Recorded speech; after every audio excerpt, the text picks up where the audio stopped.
You wanna know the most useful trick I learned when changing your strings to a instrument with a floating bridge? I'll show you. Now here is the secret. Instead of just cutting all the strings like a maniac, change them one by one. One by one.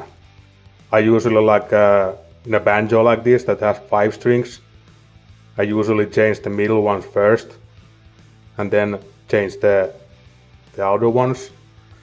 So basically just cut one string, put new one in it, tune it where it needs to be, put another one, then you have 3 new strings in the middle holding the bridge in place, and then you can change the other ones. And your intonation of the instrument will be as it used to be. That is really something that is so simple, but still when the first time I changed the strings to this banjo, I didn't even realize it. I just chopped away all the strings and got my intonation messed up.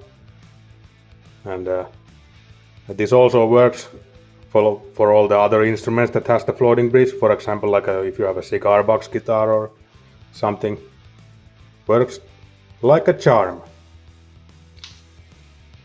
Okay, the middle ones are now in place. Let's try another trick to make this thing go faster. One more.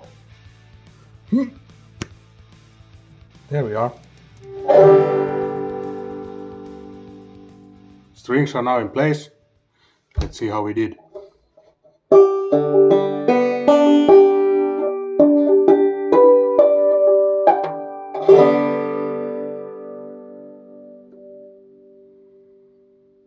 Okay, bye.